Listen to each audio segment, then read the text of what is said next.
Yo, what up? MC Arrowhead. I'm back. So, it is July. So, you know what that means? That means Trails into Reverie came out maybe a week and a half, 2 weeks ago. I've been playing it. I'm about 10 hours in. I'm still in the Reverie quarter. I just got there. And all I can say, it's a nice feeling. It's a nice feeling when you are playing a game you're so familiar with, or a game series that you're so familiar with. And it's a good feeling because you already have time invested into it. I've played most of the Trails games, but I have not completed a good number of them. And when I say a good number of them, that means I started Trails in the Sky 2, I haven't finished it. I will never play Trails in the Sky 3 because I guess to my knowledge, it's not required. It's like its own thing. I have Zero in Azure, and I just need to play through those. I just decided to play through Reverie because I do what I want. I'm not going to sit there and play through a couple hundred hours of games just to play through this one game, right? I'm playing it on the Switch. My whole thing was to play through Zero, Azure, Cold Steel 4, and then start Reverie on the Switch. I felt I didn't need to because I already played through Cold Steel on the freaking PS4, and I'm not going to go through all that. I'm still going to play it because everything's going to get a second playthrough out of me. Right now, I'm not really buying games. I'm just going to go through my backlog. And I'm playing through Cold Steel 4 again as part of that backlog. But yeah.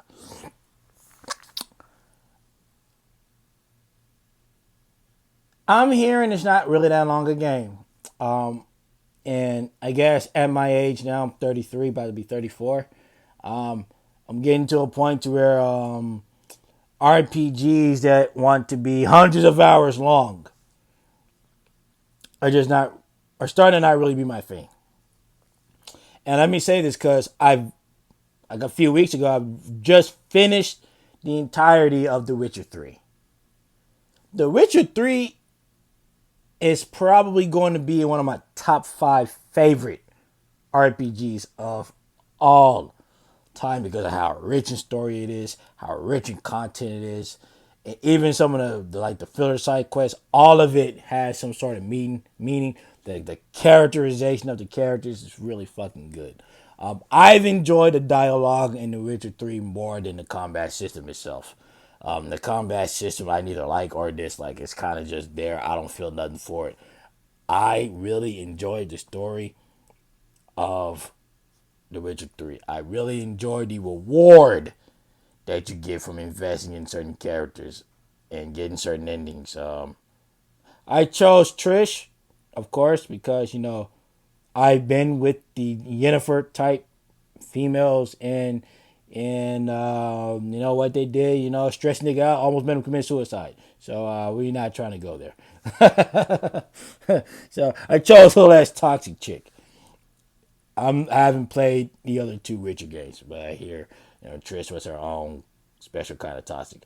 Even though Gerald and Yennefer were kind of made for each other, I went for the type of chick I like the most. And personality-wise, yes, Trish is my kind of girl. This is the kind of chick I will probably go for in real life. Even though I did try to go for a Trish in real life, she turned out to be a Yennefer. I'm not trying to go through that shit again. But that's enough about my personal life. Trails in the Reverie is a sweet damn game. Trails in general is one of the most cultured RPGs ever. And I looked into some of Kiseki, Kuro no Kiseki, and these had a whole pole dancing scene. If that's not fucking bass, I don't know what is. But you is not gonna find that in any other game that ain't Grand Theft Auto or Like a Dragon. You think you're gonna find JRPG with a pole dancing scene in that joint? No. like. I don't know what it is about it. Falcom and how they approach trying to be sexy in their fucking games. I don't know.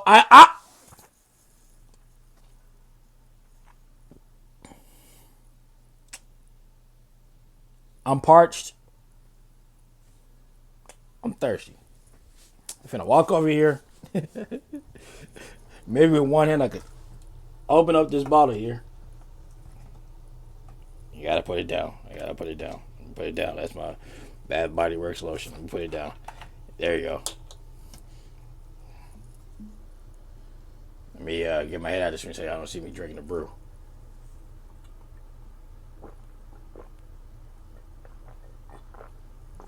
Oh shit! There it is.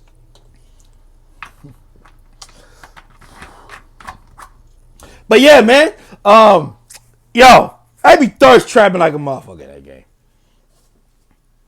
But Trails into Reverie is supposed to serve as an epilogue to Trails in the Sky. Or it's supposed to serve as an epilogue. Let me do that. It's supposed to serve as an epilogue to the Liberl, Crossbell, and Arabonia saga of games.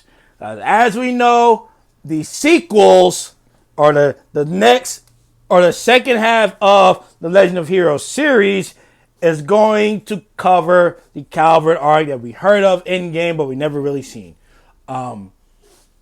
I expect those games to come out anytime between next year and 2025. As of now, they are working on Kuro no Kiseki 3,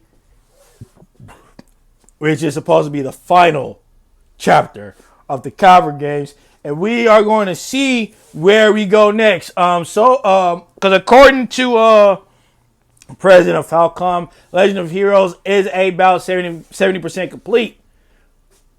But as far as turn-based games go, the Legend of Heroes has a really soft, it has a soft spot to me.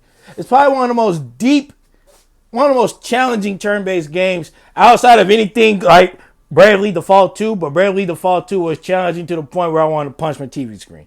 Octopath Traveler was also challenging to the point where I want to punch my TV screen. I play a lot of Shin Megami Tensei, and Shin Megami Tensei may be challenging, but at least it's fair. There has not been a Shin Megami Tensei game other than Persona 5 that made me want to punch a TV screen, because instead of making an Okamura fight doable, they went and made him fucking worse, right? The whole final boss of Persona 5 Royal, holy shit, want to pump my TV out the fucking second story balcony. Yeah, I want to karate kick that shit. I want to turn into the fucking Black Ranger and just fucking do that, the little kick with the flying sidekick at the damn TV and just stomp that shit to death. Right, everyone outside the apartment complex look at me like a fucking madman.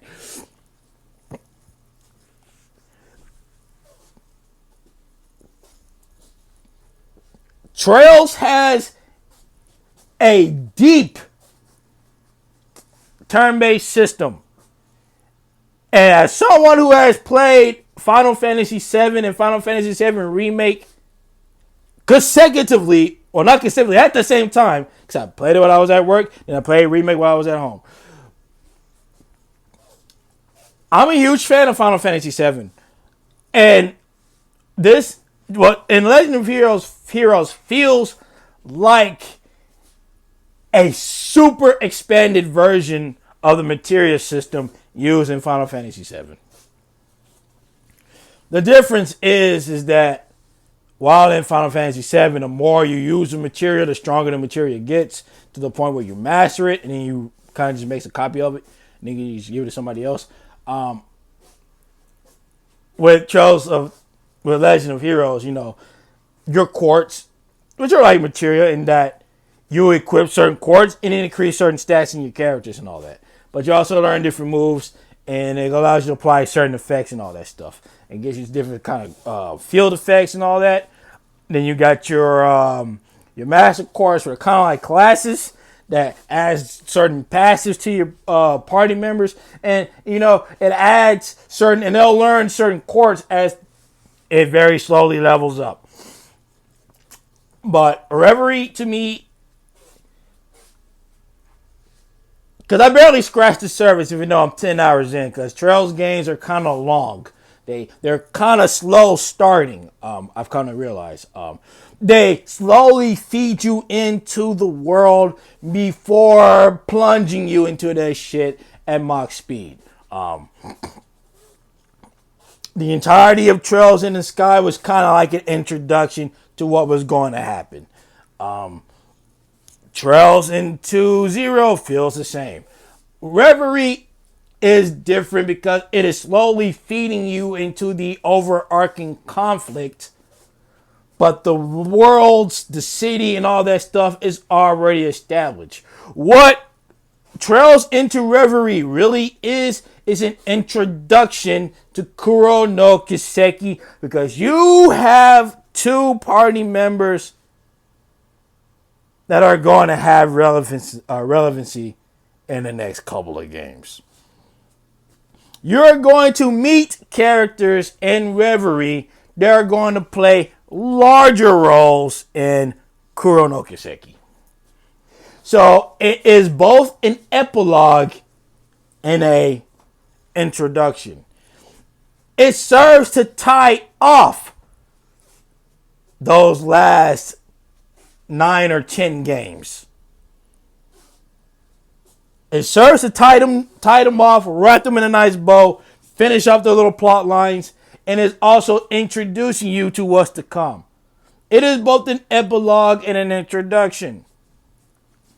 So it's cool to see Reen and friends. Because this is where I started with Cold Steel. It's nice to see Estelle and Joshua, because Trails in the Sky was a game I've always wanted to play. And I always show my respect to those games because of the sheer amount of hell localizers went through to get those games localized. If you read up on articles about Trails in the Sky 2, you will understand that one of the localizers went through so much mental anguish that the guy almost took himself out. Localizing these games was not easy. And it's kind of like the same reason we barely got Dragon Quest VII. Because compare Dragon Quest VII to Legend of Heroes, we're talking about a novel's worth of dialogue, which is why they're called story RPGs in the first place. My impression so far is that I really like the game. I like that the game is trying to tie things up by having you play through different perspectives of the characters. Obviously, you're going to want to have played the previous games, especially if you're playing on a Nintendo Switch. You don't have access to Trails in the Sky on a Nintendo Switch. The only place you can play it is either on a PC or on your Vita or a PSP if you still have it. But if you don't have a PSP, you got your Vita. If you don't have a PlayStation Vita like I still do, maybe a few others still do, your only bet is the PC. You don't have access to Trails in the Sky on consoles, pretty much. You got Trails of Cold Steel 3 and 4. I think 1 and 2 have been localized in Japan. I think, don't quote me on this, but in America, you have Cold Steel 3 and 4, and you have Trails in the Zero and Trails in the Azure. And you will want to have played through those games because on the Switch or on a PlayStation, you do get bonuses for having completed those games. And not just for the bonuses, Trails of the Legend of Heroes is a rare. It is a rare RPG series, and that is not like Dragon Quest or Final Fantasy or Tales of or Shin Megami Tensei or Persona, where most games released in this series are standalone stories. Every single game in the Legend of Heroes, except for maybe 3, which would be the first 2 was Vermilion something and Nayuta, that's coming out in September. All of these games are relevant to each other. Trails in the Sky 1, 2, 3, Azure, or 0, Azure, Cold Steels 1 through 4. All of these serve to tell a single narrative. And if you go into Reverie without having experienced these games fully, while they do have a summary available, you will not get the bulk of what's going on. It will not feel the same as if you have played through all of these games, interacted with all of these characters, did all of the side quests in these games. You are not going to have that time invested, and it's going to feel weird playing through such a game when you do not have the connection to the characters because you haven't experienced it yourself. You pretty much just read a summary. And typically, I don't like telling people that you have to play through the equivalent of maybe 600 hours of RPG to play this one game. But that's essentially what it is.